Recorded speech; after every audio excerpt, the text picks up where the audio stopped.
Yes, so we move on, Scott. Yag Shamash. Yes, Borat, subsequent to Moviefilm.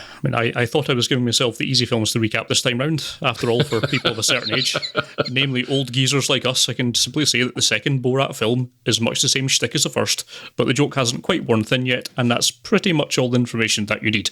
Take the rest of the review off.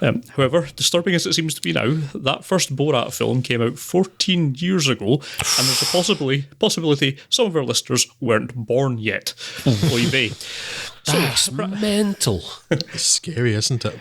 So perhaps a touch more detail is warranted. Sacha Baron Cohen's Borat is an, of course, wildly fictional Kazakhstani journalist who was previously sent by his government to make some cultural learnings in the USA to make benefit glorious nation of Kazakhstan.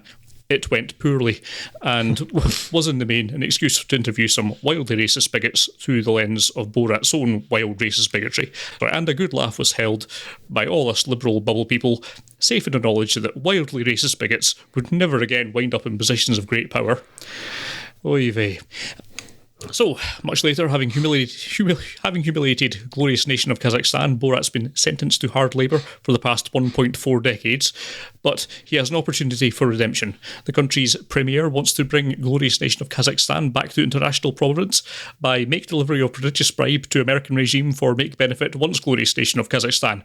In this instance, delivering the Kazakh Minister of Culture, Johnny the Monkey, to President Donald Trump. That'll sort it out. McDonald's Trump. So off he goes, although sadly Johnny the Monkey does not survive shipping, having been eaten by a stowaway, Borat's female son, Maria Baklova's tutor. Given that Borat's face, moustache and mankini is still relatively well known, it's often falling to Baklova to provoke a number of the reactions in the various people they encounter on their way to giving a replacement gift, Tutar himself, to Rudy Giuliani, in what was his most cringeworthy scene for about a week before that whole Four Seasons thing. Sorry. The one shining beacon in all of this was Four Seasons landscaping. Between the crematorium and the dildo shop. We could be at nuclear war a month from now. I don't care. That's the funniest thing that's happened. Sorry.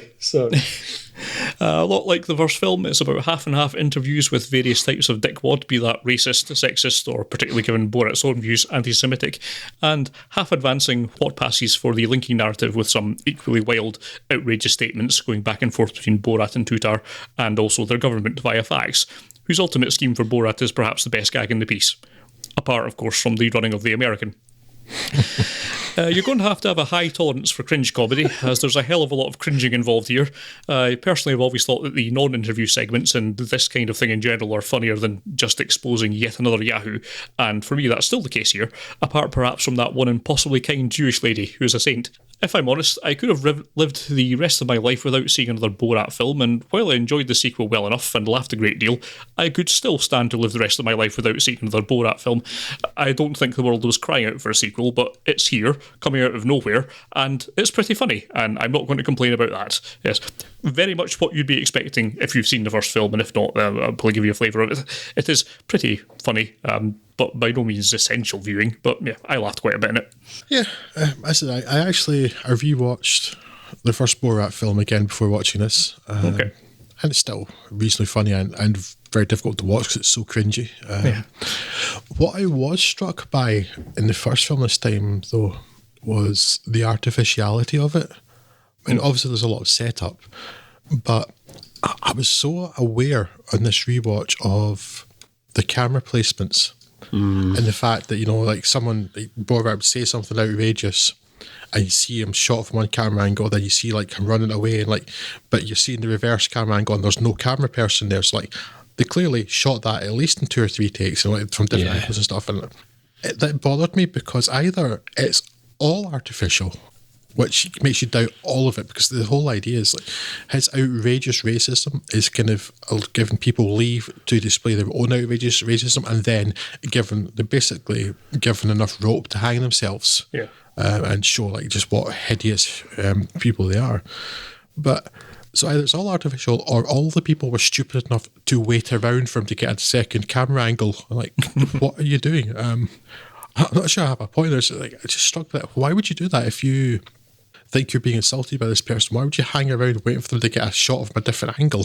Yeah. So yeah, the kind of that artificial reality, or the artificiality of it bothered me.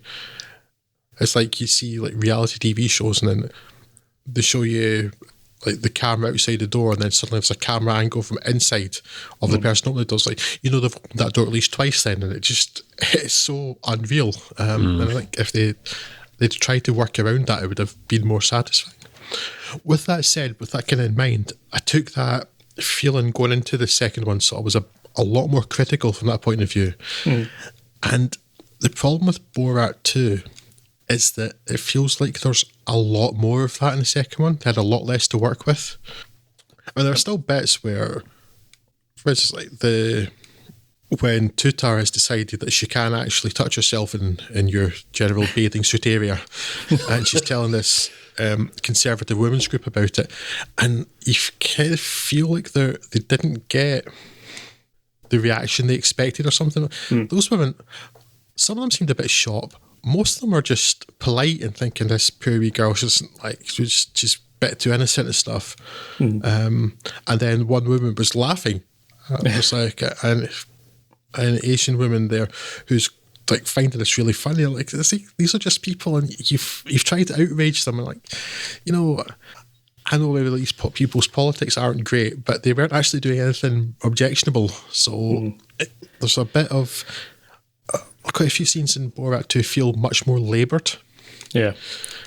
Which is a pity, because some of it's still funny, and there's still certain points where, like when Tutar and Borat go to the plastic surgeon, and it's horrendously inappropriate. But she starts talking about, would you make a sex attack on me? And like, I'll accept from one part of it that he doesn't, because she's speaking in an accent, she's clearly a foreigner, that the doctor's not quite understanding what she means by that phrase. That she doesn't mean rape, that she means you're just like come on to me or something. But at the same time, he's quite happy saying to her, if your father wasn't here, yes, I'd come on to you at the very least. So it's like, it's disturbing. So there's stuff in there, but some of it just feels so much more forced. Yeah. And like the Rudy Giuliani thing is an absolute nothing burger. That was talked up for like the good, I say it wasn't weeks, because kind of the Borat film was more or less just dropped out of nowhere. Yeah. But they were building up to that, and it's like, yeah, that nothing happened in that scene. It's like, I have many problems with Rudolph Giuliani, and that scene isn't actually one of them. Yeah. Because I suppose we're supposed to be outraged that Rudy Giuliani was coming on to this child, but only the audience knows she's a child. In that interview with Rudolph Giuliani, she's acting like a woman, she looks like a woman, and she's dressed like a woman. Yeah. A woman too young for Rudolph Giuliani, certainly, so there are kind of ethical questions there. But it's nothing. Yeah. And that's the frustrating thing about the film, is there's too much of that, when there are bits where people are, like, again, like the first film, being given enough rope to hang themselves, that feel like they've given license to air their hideous views by Borat's own behaviour. And it's like the first film over, but not quite as good, and certainly more political. Yeah. And yeah, it's worth watching. It's still funny. The original Borat felt really outrageous, and this just feels like it's trying to recapture lightning in a bottle, and it doesn't quite succeed. Yeah. I've always had a bit of a problem, I mentioned it, is anything where they're making fun of people for no well-explained reason tends to be the weakest part in any comedy. Like, remember The Day-to-Day. It's one of my favourite comedy series of all times. The weakest bit by any stretch of the imagination is where they go to the Speak Your Brain segments, where they're just interviewing some random person on the street, asking leading questions and getting people to kind of eventually nod along with it. And it's just not funny, and these people didn't really do anything to deserve being made fun of.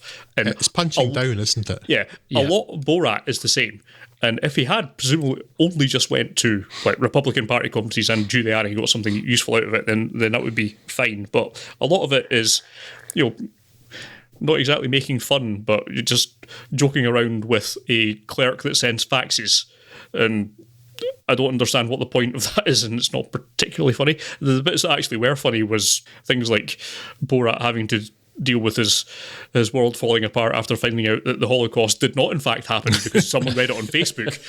And that sort of level of outrageousness worked really well. I thought that was incredibly funny. But the running of the Americans was genius. Yes, and that kind of stuff worked really well. The bits they'd actually scripted, the bits that they wrote as comedy worked quite well, and the bits where they were trying to mine it out of stuff that didn't quite really exist apart from certain angles when you squint at it and look funny is the weakest part of it. So yeah, maybe it's what I'm really angling for is a Borat film that is just purely a Borat film written by Baron Cohen and the rest, and an actual comedy film rather than a comedy film with vox pops interspersed throughout it.